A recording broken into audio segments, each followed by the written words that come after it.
Bismillahirrahmanirrahim. Bonjour tout le monde. Dans toutes les catastrophes, que ce soit les tremblements de terre, que ce soit les épidémies ou maintenant la pandémie de coronavirus, les guerres, les situations d'extrême urgence, l'humanité, face à ces situations extrêmes, et sur le plan psychologique, il passe par des stades. Ce sont en principe 5 stades. La première phase, c'est la phase de choc. C'est la phase où on n'arrive pas à comprendre ce qui se passe. C'est une phase où on se défend sur le plan psychologique pour ne pas s'auto-détruire. C'est une phase où on nie la situation. On dit que c'est pas vrai. Ça arrive aux autres. Le coronavirus, c'est en Chine, il est en Europe, il est loin de nous. Des fois, on se moque. Et j'ai lu plusieurs publications sur les réseaux sociaux, des gens qui se moquent du coronavirus. Soyez la bienvenue, coronavirus. Des gens qui résistent sur le plan psychologique au changement de la catastrophe. Et c'est normal. Des gens qui ont peur et qui font des fois de l'hystérie, voire même de l'hystérie collective. Des gens en crise. Heureusement, cette première phase ne dure pas longtemps. On l'a vécu au Maroc.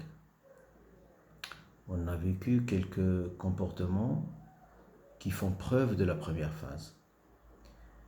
Des gens qui envahissent les supermarchés et qui achètent n'importe quoi, n'importe comment, n'importe où. Des gens qui dépensent beaucoup d'argent pour acheter beaucoup de choses. Des gens qui font de la contrebande contre les grés des consommateurs. Des gens qui ont peur de la mort et qui fuient les zones où il y a l'épidémie. Ça s'est arrivé en Europe et ça s'est arrivé même au Maroc. Des gens qui ont fui au début Meknes, Casa, pour s'éloigner dans les villages, dans le sud-est du Maroc. Une fois passée cette première phase, on passe à la deuxième phase. Ça se passe vite, la première phase. La deuxième phase, c'est la phase où on prend conscience que c'est vrai,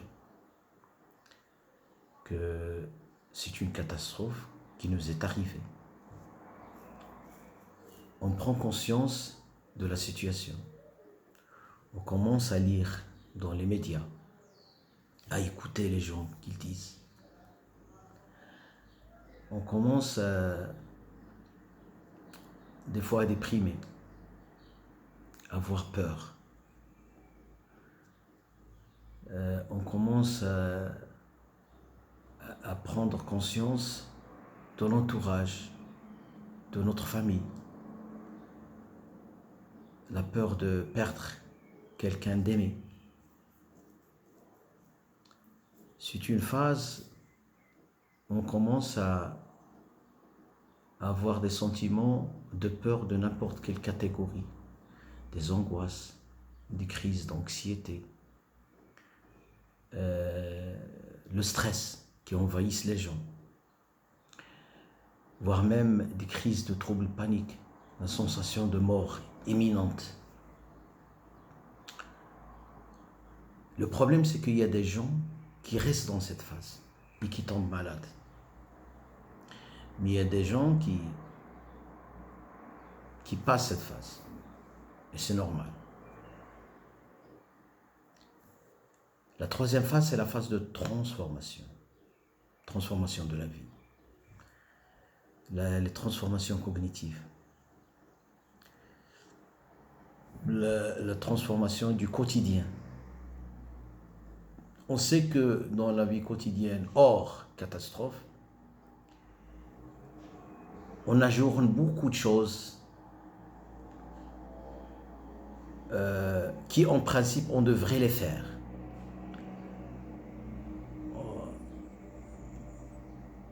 Et dans les situations de catastrophe, quand on est confiné à la maison, on s'aperçoit qu'il y a des choses qui auparavant apparaissent secondaires, mais maintenant, ils nous paraissent des choses primordiales, intéressantes. Le contact avec la famille. On arrange nos bureaux. On commence à voir nos histoires dans la galerie photo, paperasse ou numérique. On commence à parler à nos enfants, à faire un peu de contact avec notre famille, à appeler les gens. À appeler les gens qui, en principe, ça fait des années qu'on ne les a pas appelés. On commence à se transformer même dans la vie. On consomme moins parce qu'on doit économiser. On commence à penser aux autres, les gens qui souffrent, les gens qui ont perdu leur travail, les gens qui ont besoin de médicaments, les gens qui n'ont pas pu accéder aux hôpitaux.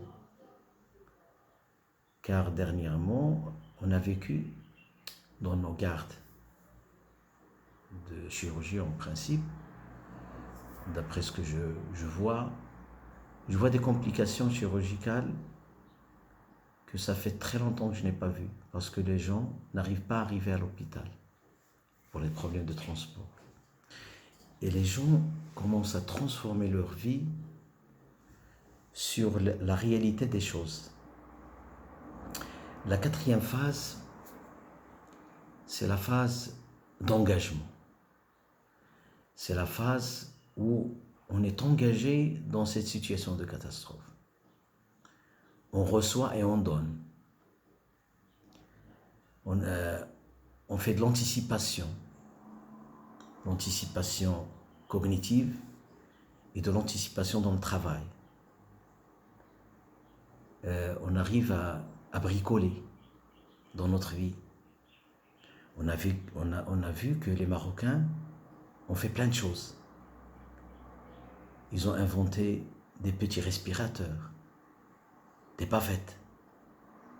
Depuis que je suis rentré au Maroc, je n'ai jamais vu un accessoire chirurgical made in Morocco. Mais maintenant, on voit les bavettes, voire même ultérieurement les casaques, les surchaussures, les surblouses, fabriqués au Maroc. Les gens commencent sur le plan commercial à inventer des choses pour surmonter la crise. On a vu même que les gens qui nous gouvernent ont eu plein d'idées, mais extraordinaires.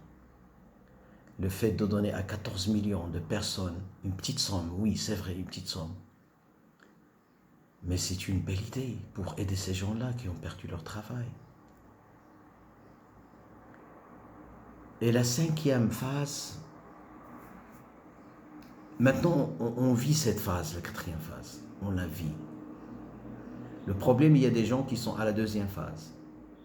Mais il y a peu de gens qui sont à la première phase. La plupart maintenant des Marocains, ils sont à la quatrième phase. Et j'espère. La cinquième phase, c'est la phase d'intégration de la crise. On intègre la crise sur le plan cognitif. On intègre la crise sur le plan comportemental. Et on intègre la crise sur le plan psychique. Pour faciliter l'explication de cette intégration, il faut voir l'exemple des Palestiniens. Les Palestiniens maintenant, le fait qu'ils ont surintégré cette phase, moi j'estime qu'ils ne peuvent pas vivre autrement. Parce qu'ils ont compris que la vie c'est comme ça. Il y a même des enfants qui sont nés dans cette crise. Ils ne savent pas une autre vie. Donc ils ont intégré profondément cette crise. Les leaders, ils ont intégré profondément cette crise. Ils donnent le vrai exemple de la vie, et même pas le vrai exemple, mais les vraies leçons au monde qu'ils peuvent vivre malgré le lourd l'embargo sur eux. Ils foncent des trous sous la terre pour introduire la nourriture. Quoi vivre? Cette intégration, j'espère qu'on ne va pas la vivre comme ça, comme les Palestiniens, mais c'est les bienfaits du coronavirus. Ça va nous donner des leçons pour savoir que la vie est belle, mais des fois, elle est dure. كما قال الرسول صلى الله عليه وسلم يخشوا شنو فإن النعمة لا تدوم. والرسول صلى الله عليه وسلم كان يتعوذ من زوال النعمة وكان يقول اللهم إني أعوذ بك من زوال نعمتك وتحول عافيتك وفجاءة نقمتك وجميع غضبك. Le fait d'être monotone dans la vie, c'est bien. D'ouvrir le robinet et de voir l'eau qui coule et de toucher sur l'interrupteur et de voir la lumière, c'est facile. Mais c'est pas aussi évident que ça. Les gens qui vivent la guerre, ils savent ces difficultés. Cette intégration nous va faire comprendre